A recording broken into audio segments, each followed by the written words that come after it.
CBE Kolkata cricket club சார்பாக இரத்த தான முகாம். கோவையில் வசிக்கும் 100க்கும் மேற்பட்ட பணியாளர்கள் முகாமில் பங்கேற்றனர். கோவையில் செயல்பட்டு வரும் சிபிஇ கொல்கத்தா கிரிக்கெட் கிளப் 4வது ஆண்டு துவக்க விழா வெகு விமரிசையாக நடைபெற்றது. ஒவ்வொரு ஆண்டும் வங்கதேச தொழிலாளர்கள் மற்றும் உள்ளூர் மக்கள் பங்கு பெறும் கிரிக்கெட் போட்டிகளை கொல்கத்தா கிரிக்கெட் கிளப் ஒருங்கிணைத்து வருகின்றனர்.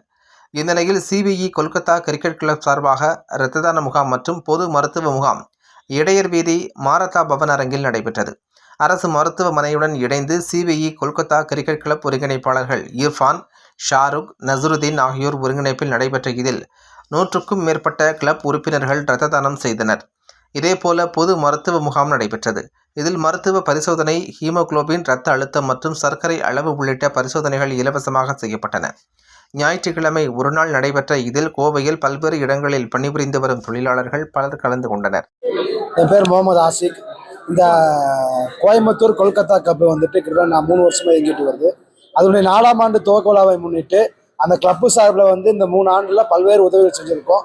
அதனுடைய ஒரு மனிதம் காக்கும் நேயத்தோட அனுப்பிட்டு கோவை அரசு மருத்துவமனை இணைந்தும் நம்முடைய கிளப்பு இணைந்து இன்னைக்கு ரத்த தான முகாம் நடந்துட்டு இருக்குது மாரதா பவனில் வச்சு. இதில் கிட்டத்தட்ட 230 யூனிட் கொடுக்கலாம் டார்கெட் பண்ணிட்டு இருக்கோம். இனி வரக்கூடிய காலத்தில் எங்களுடைய கிளப்பு சார்பில் பல்வேறு உதவிகளை நாங்கள் செய்யறதுக்கு ரெடியாக இருக்கோம். আমাদের সিবিই কলকাতা ক্রিকেট কাউন্সিলের পক্ষ থেকে আজ 7ই ডিসেম্বর প্রথমবার রক্তদান শিবিরের আয়োজন করেছি। আমাদের সিবিই ক্রিকেট কাউন্সিলের 70-80 জন মেম্বার আছে। আমরা গত 3 বছর ধরে ক্রিকেট টুর্নামেন্ট পরিচালনা করছি, আর এই প্রথমবার আমরা রক্তদান শিবিরের আয়োজন করেছি। তো মোটামুটি 1-1.5 ঘন্টার মধ্যে আমাদের 50 জন ভাই ও বন্ধুরা রক্ত দিয়েছে। এখন 1-2 ঘন্টার মধ্যে 150 মানুষের আশা আছে। তো এটা আমরা সাকসেসফুল হব। আমাদের এই ব্লাড ডোনেশন ক্যাম্প থেকে বিপি চেক করা হচ্ছে, তারপরে সুগার টেস্ট করা হচ্ছে, হিমোগ্লোবিন চেক করা হচ্ছে, রক্ত নেওয়া তো হচ্ছেই।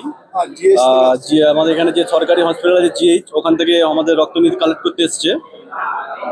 আমরা আশা রাখবো যে আগামী বছর এর থেকে আরো বড় করব।